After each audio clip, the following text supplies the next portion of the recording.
점심 식사도 후에 카페에서 이분들이 또 오늘도 커피를 서빙할 것입니다. 그래서 매월 마지막 주 선교주일인데 정말 우리가 눈으로 마음으로 또 행동으로 그런 일들이 자주 일어날 줄 믿습니다. 사랑하는 성도 여러분, 성탄절은 우리 아이들의 날이 아닙니다. 어른들의 날이 아닙니다. 그리고 세상 사람들이 어떤 매개체에 의해서 장사하거나 사업의 어떤 기반을 만든 것이 아닙니다. 성탄절은 바로 우리에게 엄청난 축복과 더불어 우리에게 기쁨을 주는 소중한 날입니다. 베트남도 가보니까 12월 초지만은 성탄 파티를 많이 준비해 놨어요. 공산국가일 뿐이 아니라 불교의 나라입니다. 이게. 여러분 한번 생각해 보십시오. 여러분 목포 시내 교회가 많이 있는데 예수 탄생을 알리는 터리가 교회가 없어요. 그러면서 어찌 주님 오신 날을 기쁨으로 맞이한가. 생각, 마음, 누려보는 행동과 모든 모습이 다르다는 모습을 발견할 수 있습니다. 오늘 저는 영광, 그리고 기쁜 소식이라 이런 내용으로 함께 말씀 나누는데 성경이 이렇게 말씀하고 있습니다. 너희가 먹든지 마시든지 무엇을 하든지 하나님의 영광을 위해서 하라. 하나님의 영광을 위해서 하라. 여러분, 예수님이 이 땅에 오심에 대해서 가장 중요한 메시지는 하나님께는 영광이요. 그리고 저와 여러분, 여러분과 나, 이웃들은 진정한 평화, 마음의 평화를 주시기 위해서 우리 하나님께서 하나밖에 없는 독생자를 이 땅에 보내주었던 것입니다. 오늘 세 가지가 담겨 있어요. 첫 번째는 오늘 거룩한 주일, 52주 가운데 마지막 주일이에요. 두 번째는 저희 교회에서 매월 마지막 주에 선교주일인데 52주 가운데 마지막 하나님께 마음과 시간을 헌신하며 드리는 선교주일이에요. 그리고 오늘은 주님 오신 성탄절 세 가지가 다 함축되어 있는 부분이죠. 사랑하는 성도 여러분, 이 의미 있는 날에 함께 예배할 수 있고 함께 기뻐할 수 있다는 것이 얼마나 감사한가. 마음에 새기면서 딱 세 가지만 간추려 말씀을 드리고 싶습니다. 영광, 기쁜 소식, 좋은 소식. 기쁨이란 말은 카이로라는 말을 쓰는데 이 카이로라는 말은 무슨 뜻이냐면은 마음이 즐겁게 한다. 마음이 즐겁다. 즐겁게 한다는 그런 뜻으로 되어 있는데 저와 여러분 지금까지 태중에서 또 누군가 인도받아서 목사로 장로님으로 권사님으로 집사님으로 권찰로 성도로 하나님의 백성이 되어 있다면은 신앙생활을 잘 해야 되는데 신앙생활의 가장 중요한 부분 한마디로 신앙생활을 표현하면 어떻게 표현할 것인가? 믿음의 생활을 표현하면 어떻게 표현할 것인가?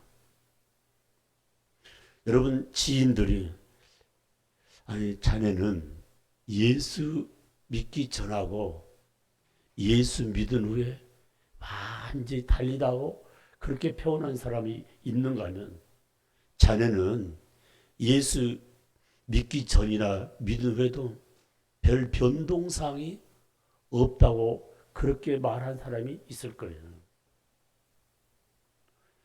나 자신을 바르게 보면서 나는 하나님 믿은 후에 어떤 변화가 일어났는가? 그렇지 않으면 변화가 일어나지 않았는가?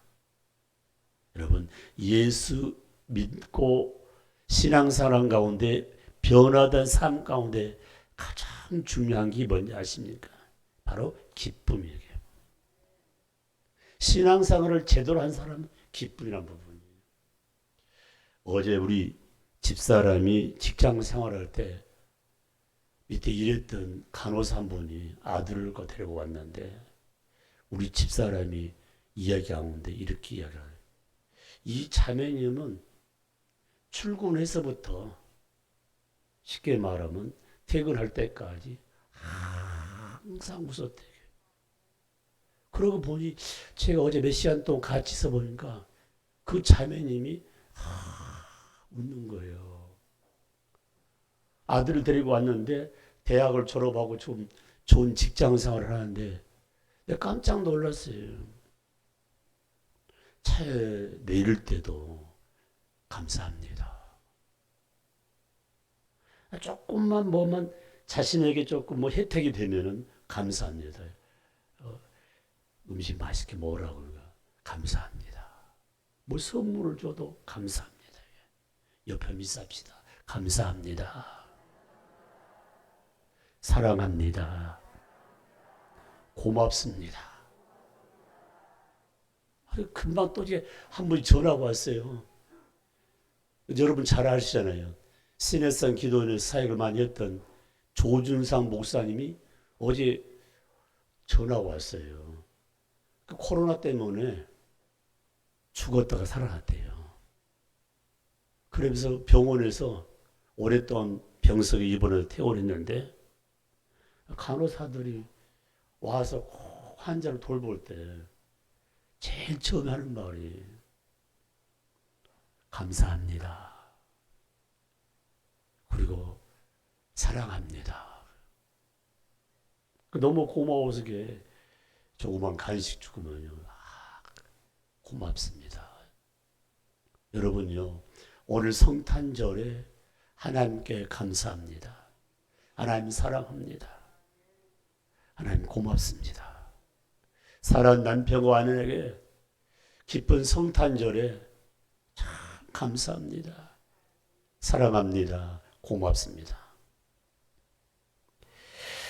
10절 말씀 같이 읽어볼까요?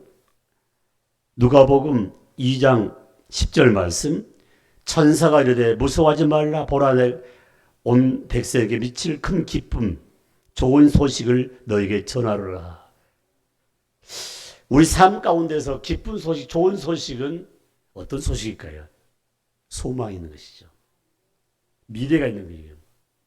우리 삶을 사는 가운데 항상 긍정 가운데 미래를 바라보며 소망 가운데 의미 있는 말을 할 때 굉장히 유익한 상황이에요. 여러분 지금 코로나19라는 이 내용을 다시 말씀으로 박살내야 되게요.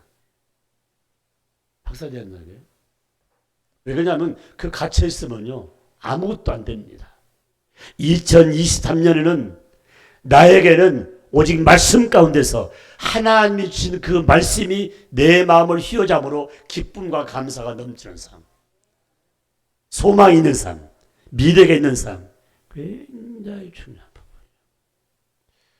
우리 장로님 네 분이 연로가 시간 우리 교회에 이제 목요일에 오셨는데 휠체어를 타고 오셔요.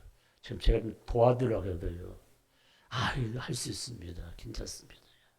참 미안스러워요. 이게. 엘리베이터가 타면 이 사람 얼마나 좋을까. 그런 마음도 오고요. 아마 2023년에는 하나님 엘리베이터 다 주실 거예요. 사랑하는 성도 여러분, 항상 긍정 가운데 함께 할 수 있는 부분. 그래서 예수님의 탄생은 나에게 가장 소망과 미래의 약속 가운데 가장 큰 의미는 예수님은 이 땅에 오실 때 강보에 쌓인 아이로 왔었죠. 아이. 어린 아이란 악이란 말은 연약성을 표현한 거죠. 가장 나약한 몸으로. 그리고 우리 예수님께서는 수많은 사람이 호적으로 오겠어 먼저 좋은 장소, 숙소를 다 마련해서 숙소가 없어서 짐승이 먹을 것을 먹고 잠을 자는 나귀 구유에서 태어난 장면. 예수님의 탄생은 구유란 말은 뭐냐면 가장 가난한 자들이 머물지도 않는 그런 장소에서 태어났다.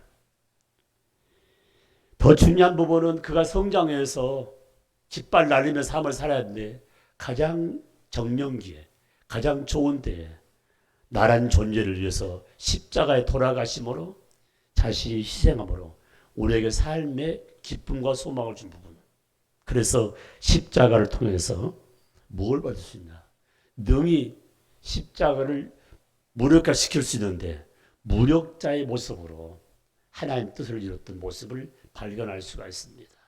그러므로 예수 그리스도는 아기, 나귀에 누이신 그 모습, 십자가 매달려 돌아가신 그 모습, 이걸 딱 하나로 묶은다면 바로 예수님은 능력자란 말씀을 표현할 수가 있습니다.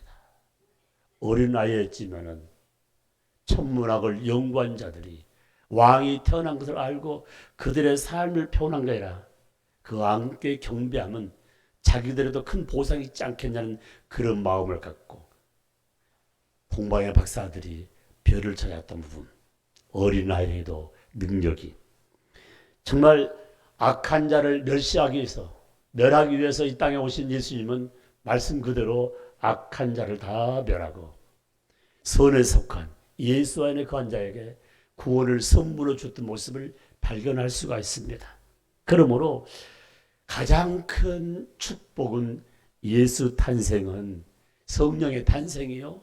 가장 큰 축복은 죽은 자가 다시 살아난 부활의 축복을 누구를 통해서?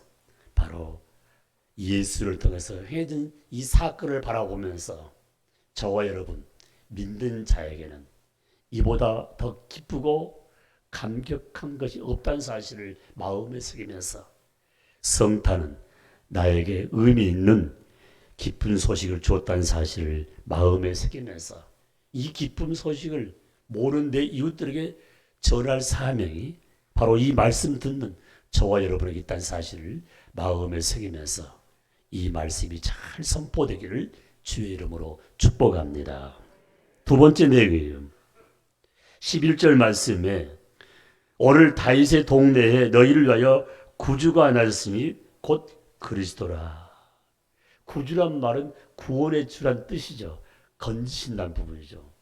우리 예수님께서 구원의 기쁜 소식을 전하러 왔다 했습니다. 우리가 삶을 사는 곳에는 인간적으로는 기쁘고 즐기고 싶은 일 많이 있겠지만은 영적인 면을 보면 암흑의 세계에 있는 우리들을 구원하기 위해서 이 땅에 왔다고 했습니다. 그 암흑의 세계를 죄라 표현했죠. 사랑하는 성도 여러분, 죄를 지은 자는 항상 마음이 영이 불안해요. 아마 오늘 성탄절이기 때문에 감옥에 갇혀 있는 사람들이 대통령의 특별 사명 복권을 위해서 아마 출소된 사람이 있을 거예요. 그 기쁜 이루 말할 수 없는 거죠. 여러분, 혹 감옥에 갔다 오신 분이 있는지 모르겠지만 그 감옥 생활이에요. 시간마다 문을 열어서 밖에 나 운동하고 밖에 나 다른 일을 할 수 있다는 것은 모범사로 되셔야 되죠. 강력 범죄자는요, 조그마한 감방 안에 나오지 못합니다. 시간 되면 일어나서 그 안에서 생활하는 거예요. 그리고 점심, 저녁, 아침 정확한 시간에 바로 옆에 화장실이 있죠. 화장실 총두가 자기가 다 하는 거죠. 독방 뭡니까? 살인범. 그리고 도저히 다른 사람과 같이 있으면 안 될 그런 사람들은 독방 주잖아요. 잡범. 별거 아닌 것은 여러 사람 함께 늘어지게. 사랑하는 성도 여러분, 꼭 기억하십시오. 내가 진정한 자유를 얻고 진정한 기쁨을 얻을 수 있는 것, 죄 문제가 있으면 마음이 불안하고 초조하고 영적으로 멍한데 예수님이 이 땅에 오심으로 모든 죄 문제를 해결해 주시고 우리에게 마음의 평화를 주시고 마음의 기쁨을 주신 것 얼마나 감사한가. 내가 너를 위해서 대신 십자가 져 주심으로 모든 죄가 도발됐다는 사실은 우리의 삶 가운데 가장 큰 의미입니다. 이사야 53장 4절 말씀에 그런 실로 우리의 질고를 지고 우리의 슬픔을 당하였거늘. 굉장히 의미 있는 거예요. 마태복음 8장 17절 말씀, 우리의 연약함을 친히 담당하시고 병을 짊어져 줬다고 말씀하고요. 힘들고 어려운 일들, 고통스러운 것을 다 주님이 대신 져줬다고 말씀하고 있습니다. 그러므로 우리의 삶 가운데 구원이란 말은 죄에서 건진받는 것도 구원이에요. 정말 너무너무 가난해가지고 옛날 부모님들은 아이들 있지 않습니까? 밥그릇 하나도 좀 치기 위해서요. 너무 가난하니까 결혼을 빨리 시켰어요. 저희 어머니도 굉장히 빨리 결혼한 게 아니라 6.25 동란 때 결혼했더라 보니까요. 여러분 전쟁이 일어나면요 얼마나 많은 수모를 당해요.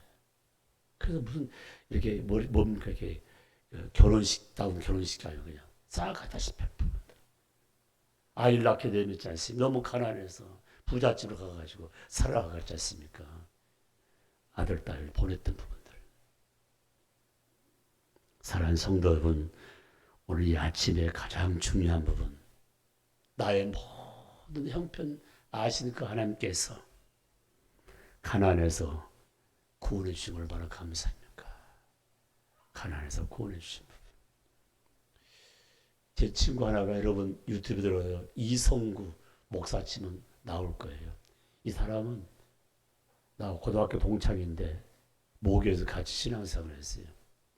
설린 상고를 나와서 은행 다니다가 그만두고 신학해가지고 목사가 됐는데 이 목회를 하지 않고 쉽게 막 어려운 내 이웃들을 돕는 일만 해요. 그래서 지역적 마다 뭐냐면 이 쌀통을 마련한 그런 사업을 해요. 우리 한국도 좀 해야 되는 것 같아요. 그래서 있는 자들이 마음에 정말 기쁨과 소망과 그리고 이웃을 사랑하는 그런 사람들이 갖다가 쌀만 부어놓으면 쌀이 필요한 사람을 쌀을 파갈 수 있도록 평생 그 하는 부분이에요. 지난번에 전화가 와서 목포에는 많은 교회가 있는데 쌀떡이 없다고 영락교회에서 쌀떡 하나 하면 어떠겠냐고 감사하다고.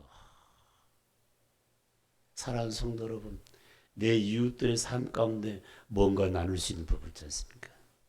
저도 배고픔을 많이 살았어요. 하루에 한때 밥 먹고 삶을 살았어요. 요새는 살 안 찌려고 그냥 밥 안 먹고 하지만요. 오늘 이 한 시간 가난에서 나를 해방시켜주시고 가난에서 나를 건져주신 부분. 지금 대학교는 옛날에 뭐 초등학교에 다니다시피 그렇다 보여. 누구나 대학 들어갈 수 있고. 과거는 어떻습니까? 대학 가는 그런 간판만 따고 삶을 살게 하는 대학 이름만 타기가 있는 그런 파트도 있었잖아요. 우리의 삶의 현장에 내가 얼마나 부한 자리 있다는 사실을 마음을 새기면서 이 아침 나를 건져주신 것, 가난에서 죄에서 우리의 삶 가운데 잘못된 곳에서 나를 건져주신 그 하나님, 그 예수님이 바로 이 땅에 오셔서 우리에게 소망 줬다는 사실을 마음에 새기면서 아버지 나를 구원해 주심에 대해서 기뻐한다는 그 사실을 감사로 찬양으로 영광 돌리시기를 주의 이름으로 축복합니다. 아멘. 마지막 13절 14절 말씀, 호련히 수많은 천군이 그 천사들과 함께 하나님을 찬송하되 지극히 높은 곳에는 하나님께 영광, 땅에서는 하나님이 기뻐하는 사람 중 평화라고 말씀하고 있습니다. 영광과 평화, 새로운 삶이잖아요. 눈이 열렸잖아요. 신앙이 들어가면 하나님께 감사하고 하나님께 영광을 얻습니다. 신앙이 들어가면 내 이웃을 쳐다보게 되었습니다. 참 중요한 부분이에요. 이 코로나 때문에 24일 날 밤에는 우리 친구 내려왔잖아요. 연로 가신 분. 코로나가 딱 막혀가지고 아무것도 못 보네요. 금년 성탄을 맞이해서 이제 다 마무리하고 2023년은 새로운 모습으로 하나님이 주신 능력 가지고 달려갈 수 있는 부분. 하나님께 영광 돌린 자는 하나님 능력을 체험한 자. 내 이웃들의 진정한 평화를 평강을 줄 수 있는 하나님의 능력을 깨닫는 자만이 이 일을 할 수가 있다는 사실입니다. 사랑하는 성도 여러분, 말씀 마무리하겠습니다. 영광 그리고 기쁜 소식, 좋은 소식은 바로 예수님의 탄생입니다. 예수님 탄생은 바로 나에게, 우리들에게 소망을 줬습니다. 바로 우리 예수님의 탄생은 우리에게 구원의 기쁜 소식, 좋은 소식을 줬습니다. 예수 때문에 구원받고, 예수 때문에 죄에서 해방되고, 예수 때문에 가난에 해방되고, 예수 때문에 내 이웃에게 마음을 줄 수 있는 그런 마음 뿐만 아니라 예수님 때문에, 예수 탄생 때문에 새로운 삶을 시작할 수 있는 부분, 남이 하지 못하고 한 번도 내가 경험해 보지 못했던 그 일을 갈 수 있도록 힘과 능과 지혜를 주는 하나님께 감사할 수 있는 부분. 메리 크리스마스. 예수님의 즐거움을 이웃과 함께 나누기를 원합니다. 성탄의 이 아침에 이웃과 온누리에 하나님의 축복이 넘치기를 소망합니다. 하나님의 축복이 넘치기를 주의 이름으로 축복합니다. 우리 아버지 하나님, 성탄절은 우리에게 소망을 주신 기쁜 소식의 날입니다. 성탄절은 나에게, 우리들에게 구원의 기쁜 소식을 전해준 날입니다. 아버지, 한 시간도 모든 죄에서 건져주시고, 모든 가난에서 건져주시고, 다시금 새로운 꿈과 비전을 주신 하나님께 영광 올려드립니다. 예수 탄생 우리에게 새로운 삶의 아버지요 온동이 되었사오니 주 앞에 더 큰 영광 올려드릴 수 있도록 주님이 복을 나려 주옵소서. 주님이 축복하여 주옵소서. 내 아버지, 오늘 아버지 하나님 감사하면서 아버지 이 예배한 모든 종들 위해 한없는 복을 나려 주옵소서. 동방의 박사들이 유대 왕으로 오신 예수를 찾아뵙기 위해서 준비한 것, 유황과 몰약, 예물들로 영광 돌린 것처럼 저희들도 아버지 하나님 예수 탄생을 기뻐하면서 정성스러운 예물을 봉헌하여 하나님께 영광 돌릴 수 있는 소중한 시간 되게 하여 주옵소서. 예수님의 이름으로 감사하며 기도드립니다. 아멘.